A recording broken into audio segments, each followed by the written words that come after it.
Êxodo, capítulo 2, versos de 11 a 25. Continuando nossa sequência no livro do Êxodo, nós vamos falar agora de um Deus, o nosso Deus, que é um Deus que ouve, lembra, vê e conhece. Este será o primeiro sermão dentro desse trecho, destes versículos que nós vamos ler agora. Porque nós hoje vamos começar a falar da providência de Deus em libertar o seu povo.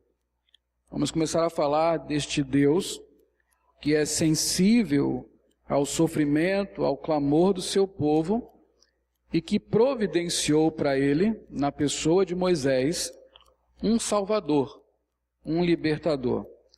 Logicamente, nós não vamos ficar aqui tratando da vida de Moisés, porque o que nos interessa é trazer para os nossos olhos aquele que é maior do que Moisés e que é a finalidade da Bíblia revelar, Jesus Cristo, que é o nosso libertador, aquele que foi providenciado por Deus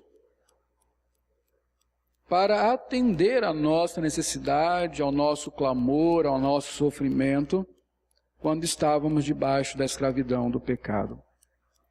Então este é um texto que começa a mostrar que houve esperança para o povo hebreu, mesmo naquela condição desastrosa em que estava, e também há esperança para este povo que aqui se encontra e também tem lutado e tem sido escravizado pelo mundo e pelo seu próprio coração.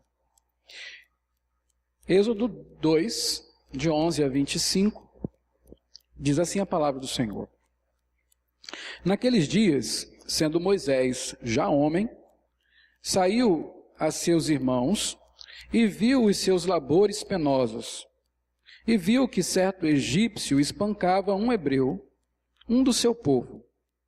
Olhou de um e de outro lado, e vendo que não havia ali ninguém, matou o egípcio e o escondeu na areia.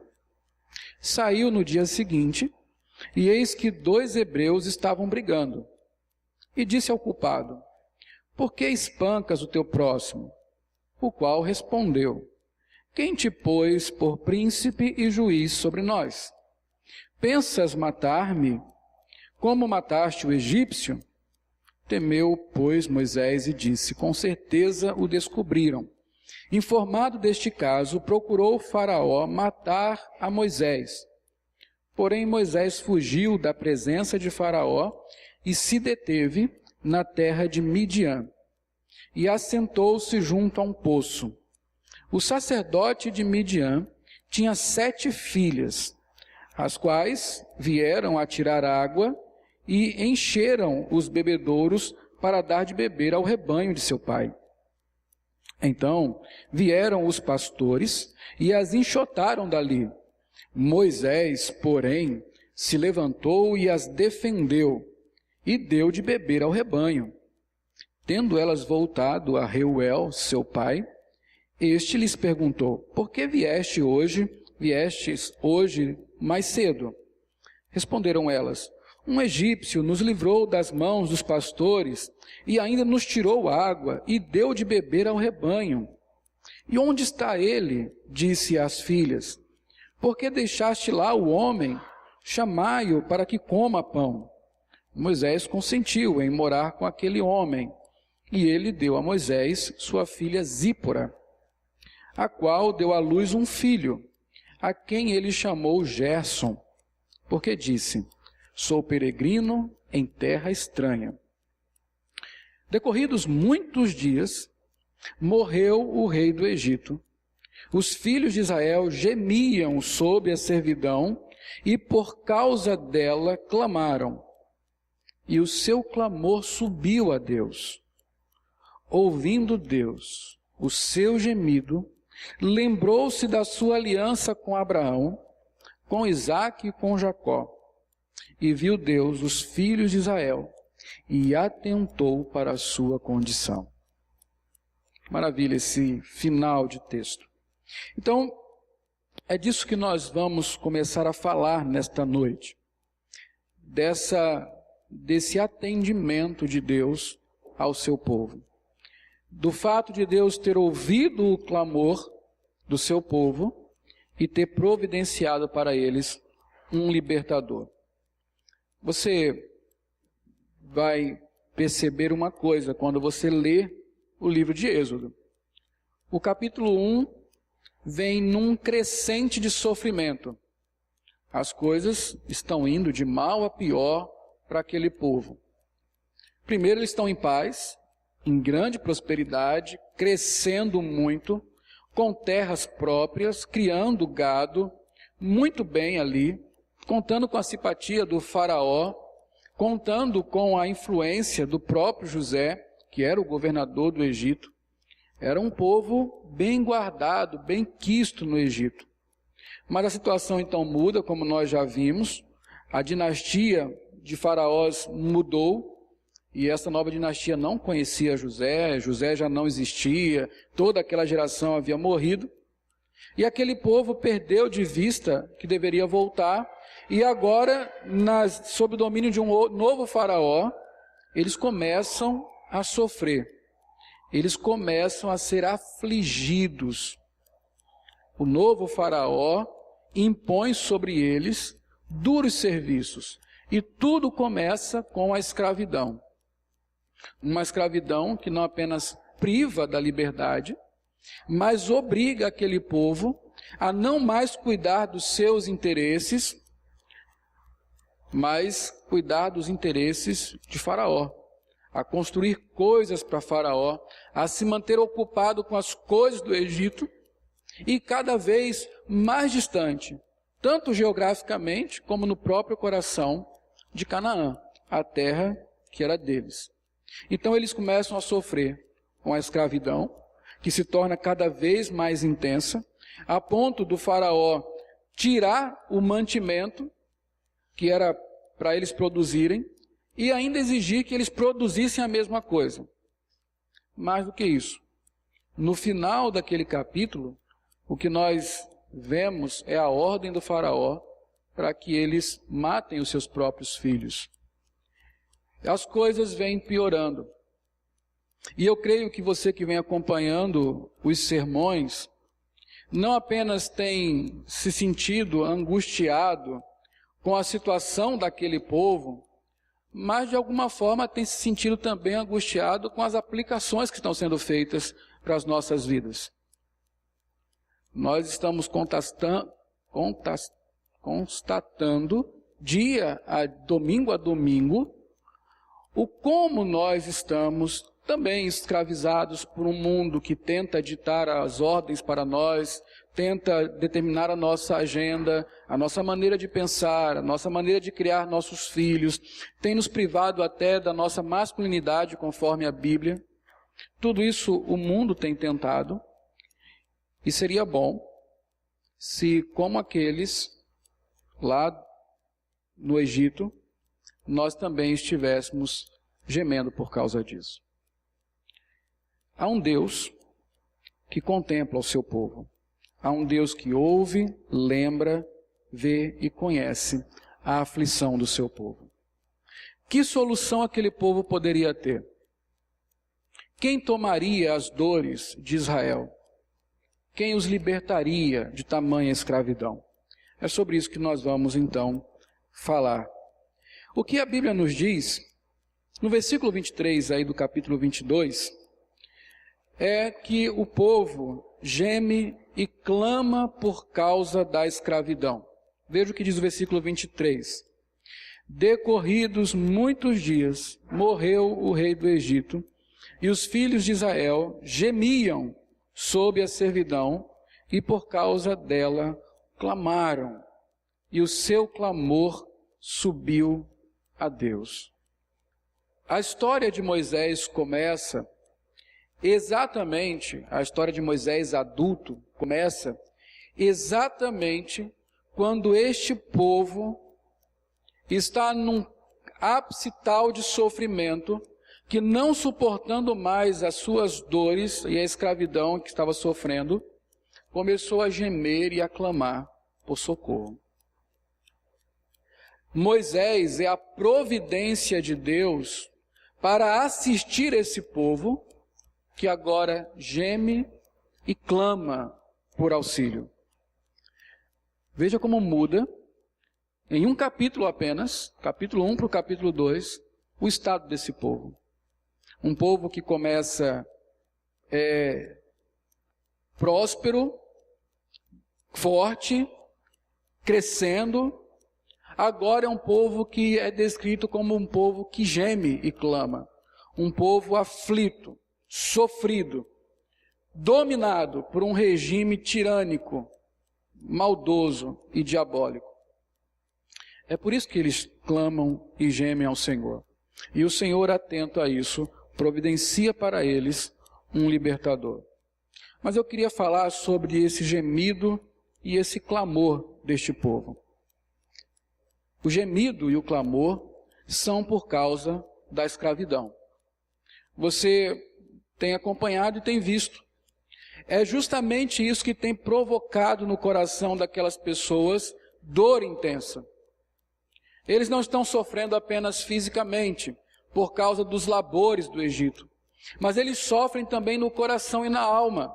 Faraó entrou na família deles, mandou matar os seus filhos, cometeu uma atrocidade de mandar que eles mesmos entregassem seus filhos, colocassem no Egito para que morressem, no Nilo, para que morressem. Este povo está sofrendo aflições físicas, emocionais, psicológicas, espirituais. E é por isso que esse povo está gemendo, está de luto, lamentando a sua sorte, ansiando por um novo dia, ansiando pela mudança de situação que eles não podem mudar sozinhos, porque eles são escravos. Escravos não conseguem fazer coisa nenhuma. Escravos precisam de um libertador, de um redentor. O gemido é o som que quase não se pode ouvir. É um suspiro que se dá quando está sofrendo. É aquele som que sai sem nós querermos. Vem um pensamento atormentador, vem a lembrança da dor, vem a perspectiva de dias ainda piores. E o que sai dos lábios, lá do fundo do coração, é um gemido que expressa aquela dor profunda. Talvez nem a pessoa que está ao lado escute, mas o gemido vem com uma expressão de um coração que está completamente ferido, de uma dor física e emocional e espiritual que não se pode mais conter, a ponto de se transformar em um som de dor, de angústia, ininteligível, simplesmente um som que revela sofrimento. Quem já teve o desprazer de estar ao lado de uma pessoa em extremo sofrimento, sabe o quanto é agonizante aquele gemido constante de quem está sofrendo e não encontra solução para a sua dor. Aos 18 anos, minha mãe faleceu depois de 3 meses lutando contra um câncer devastador. Nos últimos 2 meses, ela foi diagnosticada em 1 mês e durou 3 meses. Nos últimos 2 meses, nem morfina dava mais conta da dor que ela sentia. Quem ficava diretamente com ela era minha irmã mais nova.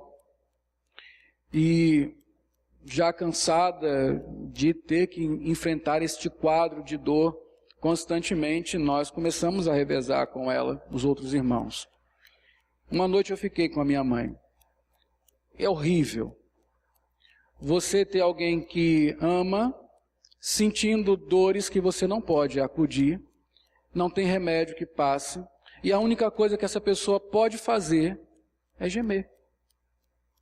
A única expressão da sua agonia, da sua dor, do seu sofrimento, é um gemido, às vezes fraco, às vezes como se fosse o expressar das últimas forças, para dizer, eu não aguento mais, eu estou sofrendo, eu quero que isso passe.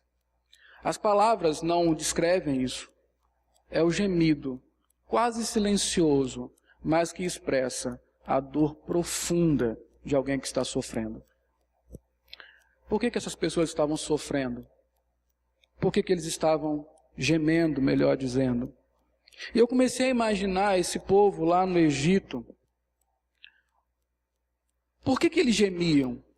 Quais razões faziam com que eles parassem um tempo em seus pensamentos e simplesmente suspirassem de dor, de sofrimento?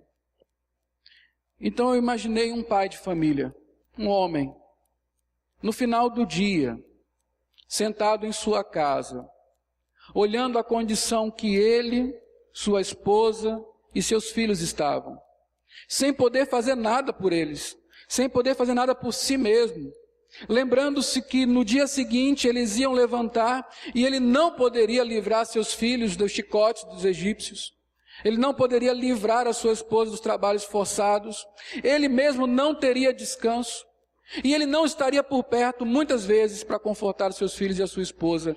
Este homem com esse pensamento na cabeça gemia, suspirava em sua dor, talvez sem poder compartilhar com a esposa para não aumentar o sofrimento dela, sem poder mostrar aos filhos que ele também estava sofrendo para não aumentar o sofrimento deles.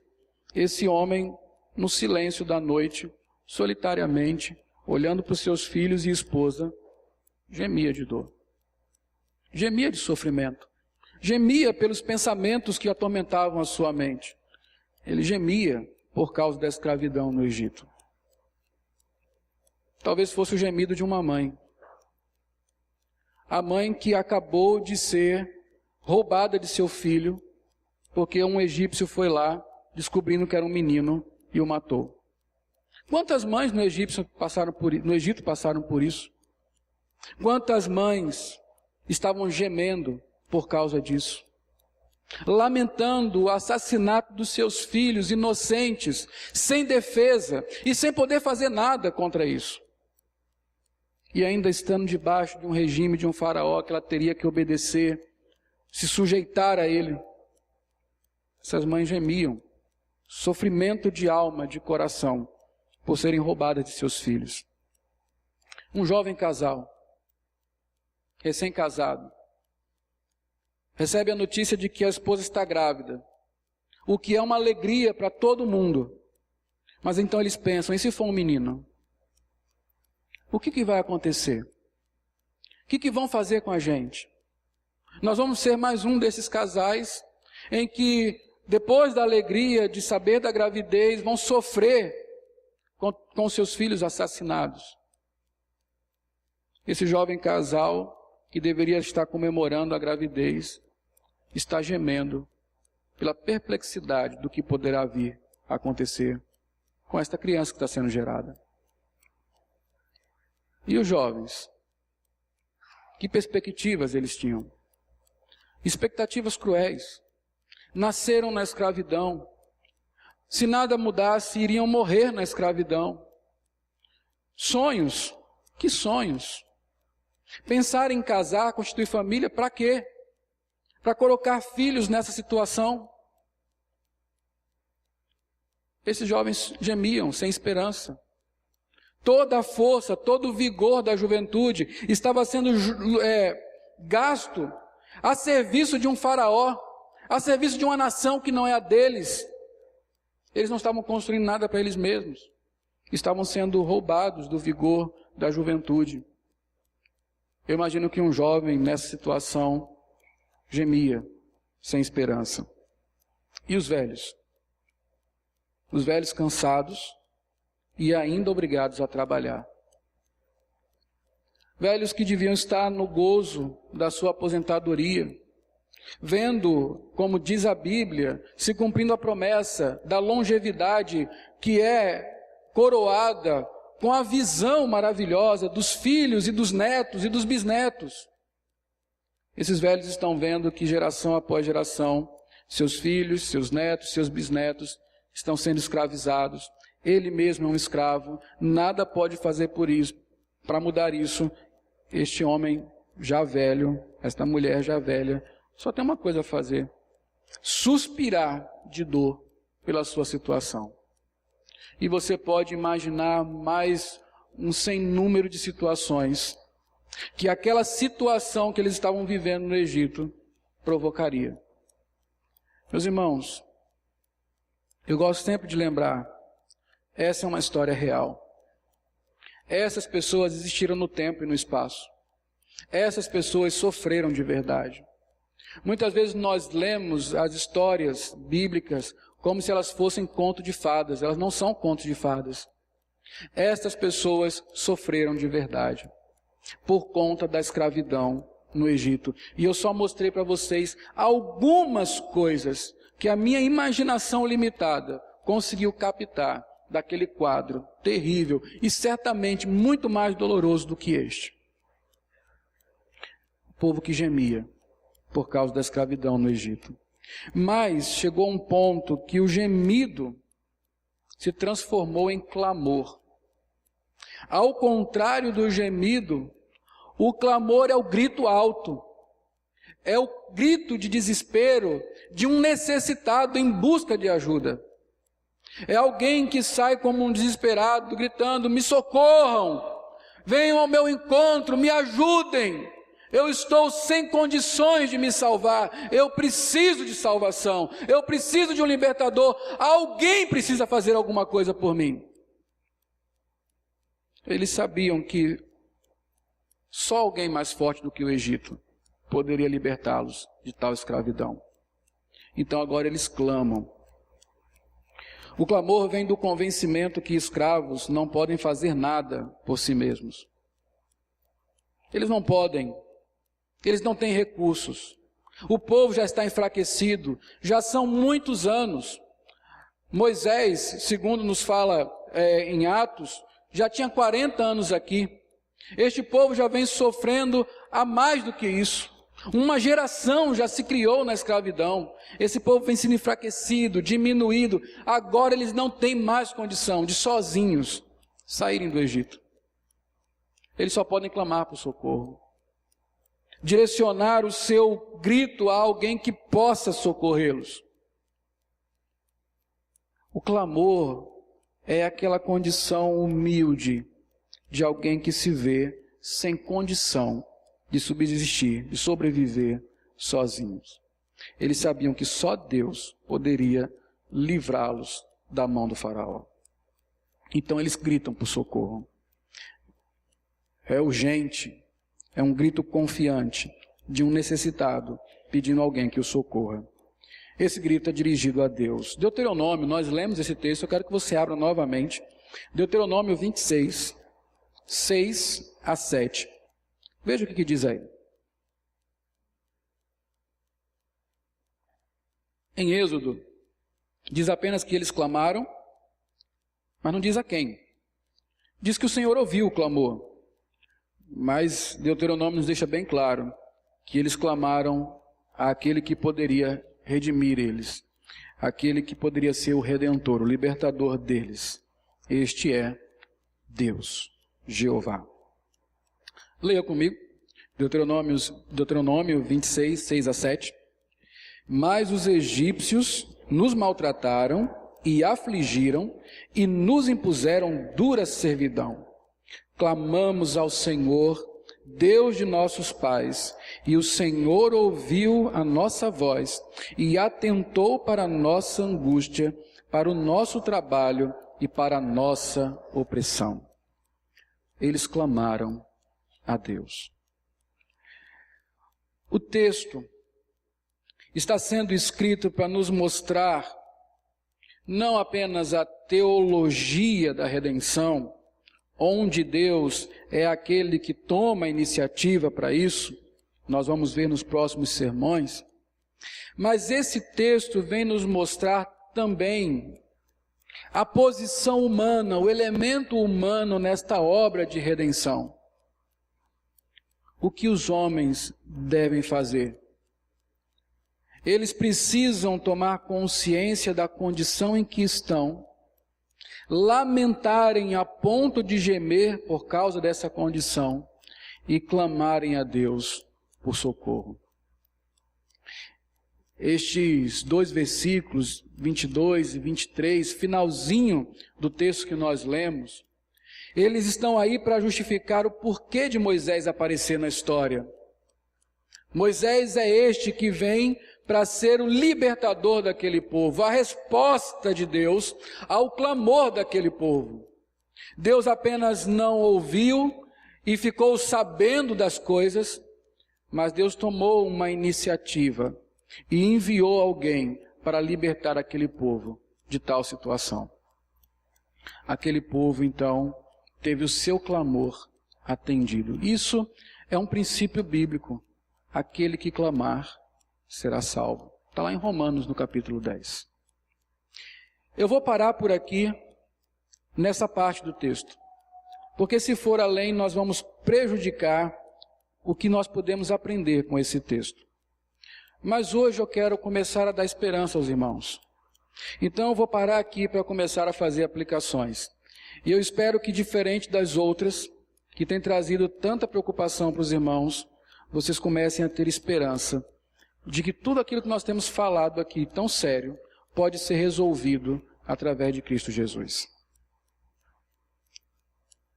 Quais são as aplicações diante daquilo que nós lemos nesses 2 versículos? Primeira delas, não podemos fazer nada sozinhos. Meus irmãos, eu tenho a consciência de que tudo aquilo que nós temos tratado aqui, até porque conversamos na porta, em outros lugares se comenta sobre o sermão, os sermões. Eu tenho a consciência porque eles falam ao meu coração, eu estou meditando neles, de que tudo que nós estamos falando aqui é muito duro. Revela-nos uma realidade que nós muitas vezes não queremos encarar a respeito de nós mesmos.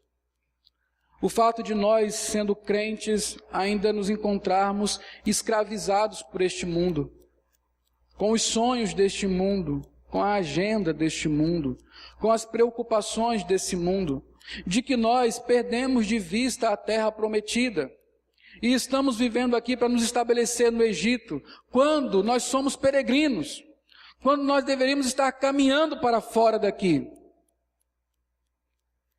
É duro constatar que nós, de fato, temos ouvido a ordem do faraó e atendido quando ele diz: entregue seus filhos para que eles morram. Que nós estamos entregando os nossos filhos a um sistema mundano, que os corrompe, que enfraquece a fé deles, que os faz perder de vista o próprio Senhor Jesus Cristo, que os cria como egípcios e não como filhos de Deus. Nós temos visto aqui, entendido, o como nós, homens, temos perdido as características bíblicas da masculinidade. Somos homens egípcios, não mais homens bíblicos que cuidam da sua casa, que têm responsabilidades, que são sacerdotes do lar, que defendem, enfim, tudo isso que nós temos visto. Mas aí você pode pensar, e eu espero que você esteja incomodado com isso que você tem ouvido, assim como eu estou, e você começa a pensar: então eu tenho que melhorar. Então a partir de amanhã eu tenho que fazer algumas coisas para mudar toda a situação. Mas eu preciso lhe avisar, você não pode fazer nada sozinho. O Egito, esse sistema do mundo, ele é forte demais, ainda mais porque ele encontra em nosso coração apoio. Para nós é muito mais fácil viver no Egito do que caminhar no deserto. Para nós é muito mais fácil, ainda que seja dolorido, nos submetermos ao faraó, do que seguirmos Moisés na caminhada para longe do Egito. Então, meus irmãos, Não tenha a ilusão de que em você mesmo você encontrará as condições, os elementos, a força para sair dessa escravidão. Você não vai encontrar. Escravos são aqueles que não podem fazer nada sozinhos. Eles precisam de um libertador. E é justamente isso. Porque eu não estou aqui pregando e exigindo que você seja um moralista, um perfeito, um auto-justificado pelas suas boas obras. Até porque eu sei que o que eu vou criar aqui, se for essa a exigência, é uma multidão de hipócritas. Porque eu sei que eu não posso fazer isso. Eu sei que vocês também não podem. Sozinhos, nada podemos fazer. Veja o que é que Cristo diz. Abra sua Bíblia em João, no capítulo 15, verso 5. Eu sou a videira, vós os ramos. Quem permanece em mim e eu nele, esse dá muito fruto, porque sem mim nada podeis fazer. A questão aqui, nisto tudo, não é sobre como você vai viver amanhã, mas é sobre em quem você vai viver amanhã. Se você vai viver ainda baseado em você mesmo, em seus próprios valores, ou se vai viver neste mundo, segundo os valores desse mundo, ou se você vai estar em Cristo. Porque em Cristo nós damos frutos. Em Cristo nós podemos todas as coisas. Só em Cristo nós podemos vencer a escravidão deste mundo. É a fé que vence o mundo. A fé em quem? A fé em Jesus Cristo. A vitória que vence o mundo é a nossa fé em Cristo, porque Ele venceu. Então, meus irmãos, aqui a atitude não é simplesmente mudar o comportamento, mas é se abrigar na cruz do Redentor. É se abrigar naquele que foi providenciado por Deus para nos libertar. Até porque, meus irmãos, nós já estamos há muito tempo no Egito, nós não sabemos o caminho para Canaã, nós precisamos que alguém nos guie. Precisamos de Cristo. Sem Cristo, nada podemos fazer. Mateus 11, 29, abra sua Bíblia aí. Você pode estar perguntando, mas o que é permanecer em Cristo? O que é estar em Cristo? O que você quer dizer com isso? O Jesus Cristo vai nos ensinar. Mateus 11, 29. Tomai sobre vós o meu jugo e aprendei de mim, porque sou manso e humilde de coração, e achareis descanso para a vossa alma. Veja que texto. Quando Cristo fala que nós precisamos estar nele, é que nós precisamos nos comprometer com ele. Não mais o jugo do Egito, mas o jugo de Cristo sobre nós. É o preço de ser discípulo do Senhor. O jugo da cruz. Assumir que para estar em Cristo eu preciso realmente vencer este mundo com Ele. Imitá-lo, deixar que Ele me guie até a cruz, para que eu morra para este mundo, a fim de viver para Deus. Para que as minhas expectativas neste mundo acabem aqui, e agora eu tenho expectativas celestiais, para que eu não mais veja o Egito, mas eu mire Canaã, para que não mais o mundo seja o meu supremo anelo, mas a glória celestial. Eu tenho que tomar o jugo de Cristo, eu tenho que absorver os seus ensinamentos, e é isso que ele fala: aprendam de mim, me imitem. Um libertador não é apenas aquele que vai e guerreia e quebra as cadeias, mas o libertador é aquele que vai conduzir no caminho. Não foi assim Moisés? Ele não apenas foi lá e decretou liberdade para o povo, mas ele teve que levar o povo até Canaã.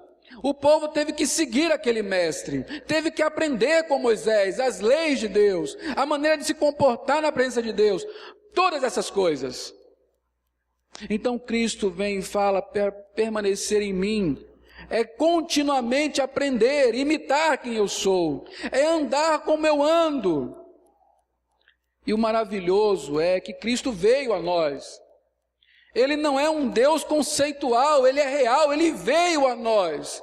Ele deu exemplo de como viver, de como falar, de como agir, da motivação correta da vida, que é a glória de Deus. E quando ele fala, aprenda de mim, ele não está falando de que ele tem uma teoria que você deve seguir. Ele está falando, eu fiz assim, faça igual. Nós aprendemos aqui, Cristo é o padrão do verdadeiro homem. Cristo é o padrão da verdadeira liberdade em Deus. Cristo é aquele que faz as coisas para a glória de Deus e não para o mundo.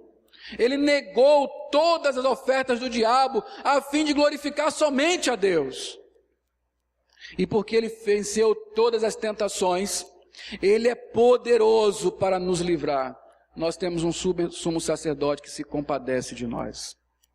Então o que Cristo está dizendo, olhe, antes de tomar qualquer iniciativa, compreenda, você é fraco demais, você precisa de mim, me siga, ande comigo, eu vou lhe guiar, eu serei o seu Senhor, eu serei o seu Redentor.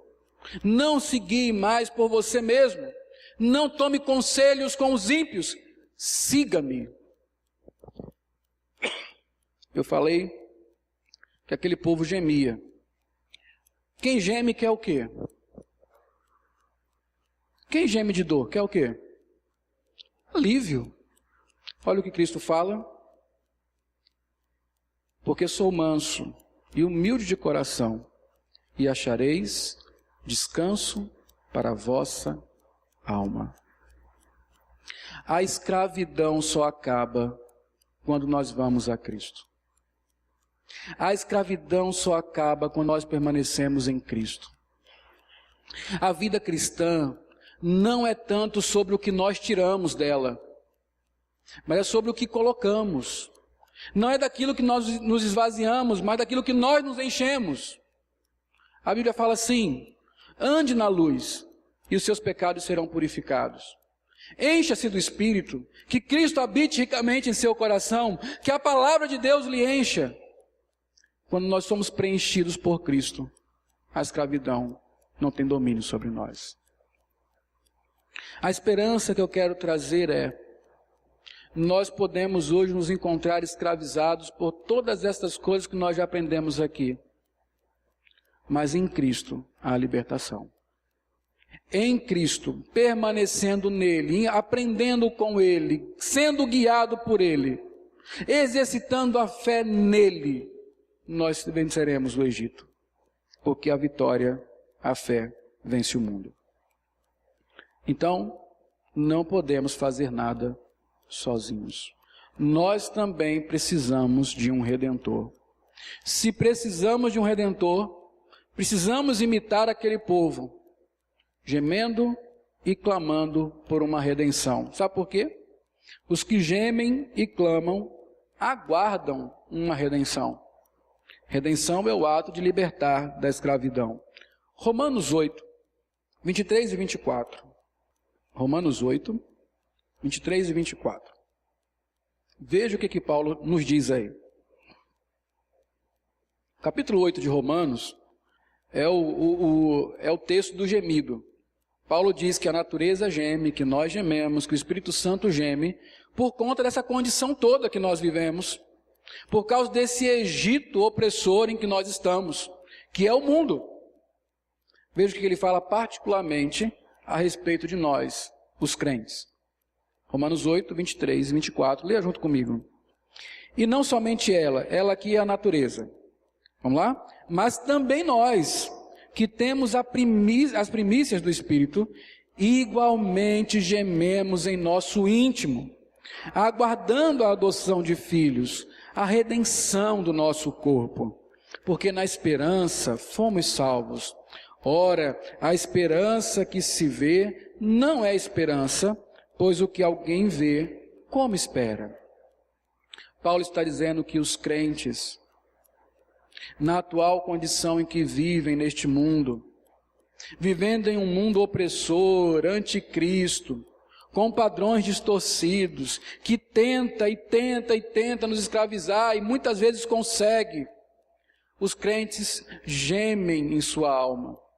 Os crentes se incomodam, lamentam tal situação, lamentam o fato de não serem mais fiéis, lamentam o fato do tempo que se esgota em coisas sem utilidade, ao invés de se esgotar com Deus. Lamentam o fato de não dedicarem a si próprios e a sua casa ao Senhor. Lamentam porque são muito ocupados. Lamentam porque o mundo não dá chance de sermos crentes. Lamentam porque somos perseguidos. Lamentam porque ser santo em um mundo perdido é difícil. Lamentam os pecados que cometem. Lamentam, gemem o tempo todo. E sabe o que esse gemido lá no interior da alma gera? Um clamor que diz: vem, Senhor Jesus. Porque só quando a redenção plena vier é que nós estaremos livres para adorar o Senhor da maneira que desejamos e que Deus quer. Os que gemem aguardam ansiosamente uma redenção. O dia que de fato usufruiremos plenamente de ser filho de Deus. Porque hoje somos filhos, mas não estamos na casa do Pai. Somos filhos, mas estamos longe da mesa paterna. E filhos têm saudade de casa. Filhos querem estar com o Pai. Então nós gememos. Os crentes gemem, ansiando o belo, doce dia em que Cristo voltará. É um dia que encontraremos com o nosso libertador e seremos conduzidos para a nossa pátria, para a nossa Jerusalém celestial, o lugar que é nosso, de fato. Então surge uma pergunta, e com ela eu quero terminar. Eu só quero que você lembre: quem geme e clama, aguarda a redenção. Quem geme e clama, será salvo. E a pergunta é: você tem gemido por causa da sua condição? Você tem gemido e clamado ao Senhor por causa da maneira como você tem vivido? O que eu quero dizer com isso? Eu tentei identificar aqui, durante esses domingos, alguns pecados que são comuns da nossa geração de crentes. E toda geração de crentes, em toda a história, tem os seus pecados apropriados. Infelizmente, nós nunca estamos livres de pecado. Mas o que você tem feito com isso? Como tem sido a sua relação com tudo que você tem ouvido, com os pecados que você tem identificado em sua vida, com as escravidões que você tem vivido? Você trata isso como coisa sem importância? Você sequer lamenta de estar assim? Você até se sente impactado nos sermões, ou quando ler um texto ou um livro. Mas eu pergunto, você tem gemido por causa dessa condição que não é a perfeita, que não é a anelada para um filho de Deus? Você tem gemido debaixo da escravidão no Egito? Você tem gemido por estar neste mundo da forma como ele é, e muitas vezes cedendo a ele? Isso lhe provoca dor no coração, isso lhe faz suspirar, anelando o dia da volta de Cristo. Meus irmãos, é importantíssimo que você saiba responder essa pergunta. E mais importante ainda é que você realmente esteja gemendo em seu coração. Não é porque existe uma teologia de sofrimento na Bíblia, não existe. A teologia bíblica fala sobre felicidade, mas uma felicidade que só vem quando nós vencermos o pecado, quando nós lutarmos com Cristo, junto com Ele. Não há felicidade verdadeira se nós nos acomodamos ao Egito. Nunca haverá paz se nós formos escravos. Nunca haverá tranquilidade para nós e nossos filhos enquanto estivermos sediados no Egito. Aqui é perigoso. A intenção deste mundo é nos matar, nos destruir. O diabo é aquele que veio para matar, roubar e destruir. É aquele que veio devorar as ovelhas, e nós somos as ovelhas. Muitas vezes contribuindo com ele, trabalhando para ele.